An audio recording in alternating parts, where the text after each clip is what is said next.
second and imagine a world where when someone receives a diagnosis for a disease, instead of helping them recover, we just lock them away into prison to not have to deal with their problems. Well, this is exactly what we do with drug addicts. My life has personally been affected by drug addiction since many of my friends and family members have fallen victim to drug use. Just as I'm sure many of you can think of a handful of people in your life who have been diagnosed with cancer, I'm certain you can also count a few people you know who are addicted to drugs. The reality is that in today's world, addiction has become just as common, and I believe our society is mostly to blame. The use of opioids for pain relief has increased in the last few years, and this, coupled with the outdated view of addiction and handling of addicts, has fueled the epidemic we have today. Although it is commonly thought that only people who are of poor character become drug addicts, it is something anyone can become enslaved by.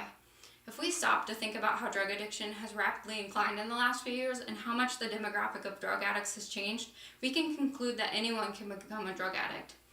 On addictionandrecovery.org, they say, "We all have a genetic predisposition to addiction because there is an evolutionary advantage to that." What they mean by evolutionary advantage is that our brain is predisposed to continue to do things we find pleasurable. Just as I'm sure we all have overindulged on our favorite food from time to time, we continue to do it because the act of eating the food is pleasurable. This is where the outdated opinion begins. Even though it is a disease anyone can develop, we still act as if addiction is taboo and turn our backs to the people that use. And yes, I said disease. Harvard Health says, today we recognize addiction as a chronic disease that changes both brain structure and function. Drug addiction begins in what is called the pleasure center. The brain registers all pleasure the same way, whether it be from monetary reward, a satisfying meal, or psychoactive drug. The feeling of euphoria is created when the brain releases our feel-good neurotransmitter, dopamine. When someone uses drugs, the brain doubles the influx of dopamine into the pleasure center, and by doing so, the pain goes away. Unfortunately, when doing this, the brain also desensitizes dopamine receptors. Once these receptors are damaged, they cannot be reversed. So when the brain is functioning under normal levels of dopamine, it will no longer feel pleasure. This is where drug craving begins. Since we associate the feel-good feeling with drugs, we begin to crave the drug that gave us the feeling. The important thing to note from all of this scientific stuff is that it cannot be reversed. Once the damage is done, this is something a person is going to be dealing with for the rest of their lives. Unfortunately, our society gets hung up on the fact that a person has to make the initial choice to use drugs, which is true for the past and in certain cases, but in recent years the drug addict demographic has definitely shifted, and it isn't because using drugs has become more acceptable. Just as the demographic has changed, the drugs people are addicted to have also changed.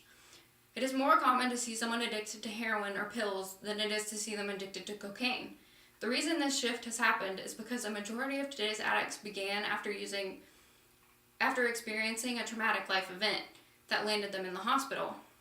While in the hospital, the doctors prescribed them opioids to manage their pain. Now, I'm not saying we should all run out and sharpen our pitchforks and go after doctors. Their only focus is to make sure that their patients recover and do so without suffering. But this is definitely a serious issue within the medical field that we need to be addressing. As you can see on the chart I have provided, the rate of opioid-related overdose has sharply increased over the last several years. Drugs such as Vicodin, Oxycontin, and Percocets have become a very common thing for doctors to prescribe while patients are in the hospital. For the patients who truly need these drugs, they often become addicts after traumatic incidents because doctors do not follow up with them to make sure they detox properly. Two prime examples of this are two people in my life whose drug addictions began when they got admitted to the hospital. The first is my brother.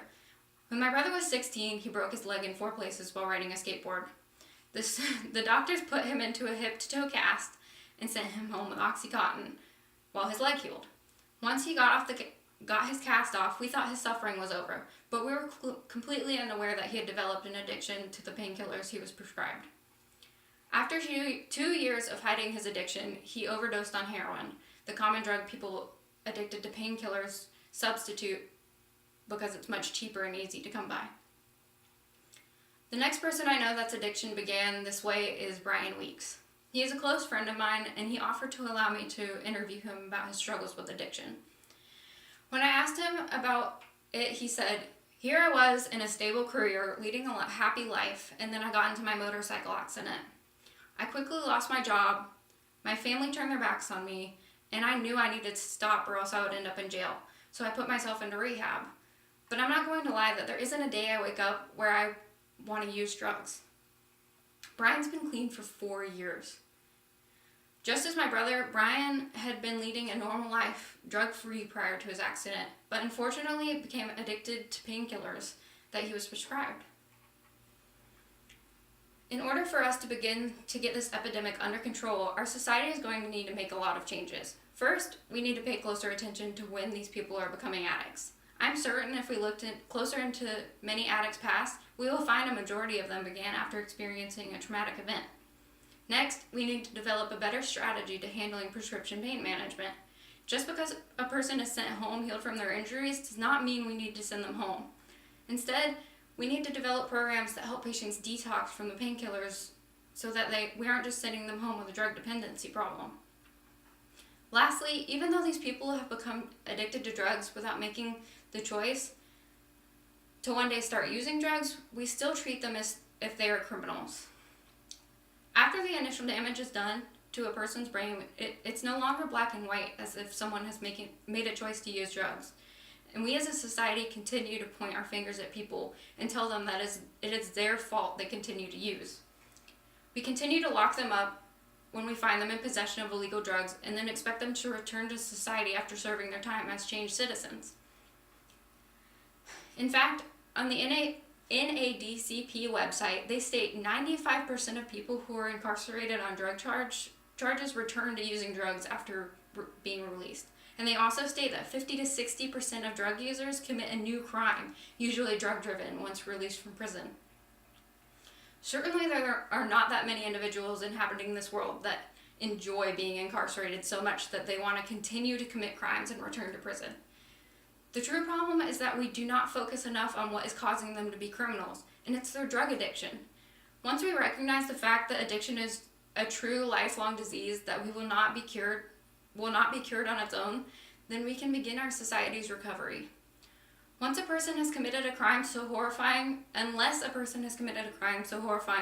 that it has landed them a life sentence, then it is our duty to these people to help them recover during their time in jail so that they may return to society as changed people. After all, prisons are put in place not just to separate people from keep them from harming us, but also so that the person has to learn from their actions and hopefully return to the outside world as someone willing to lead a normal life. In order for this to happen with people using drugs, we are going to have to build new facilities, ones that are separate from the people that committed crimes without using drugs, and treat them more as rehab centers.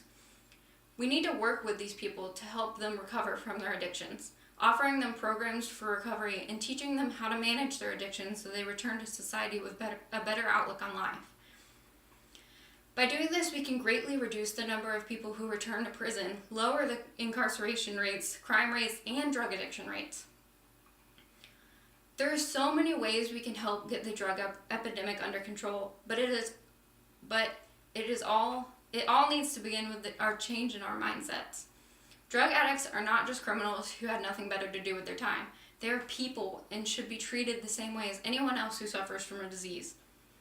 Our views on these people are not only outdated, but I personally think they're inhumane.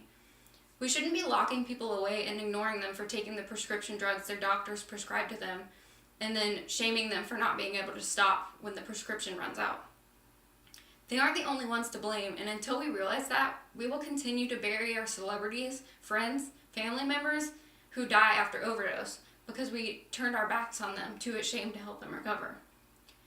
The epidemic truly comes down to whether we are willing to ditch our old views on drug addicts and evolve. It is no longer low-life criminals that use.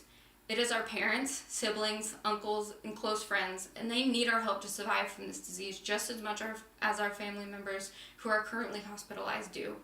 In the end, it's up to us if we will fix this.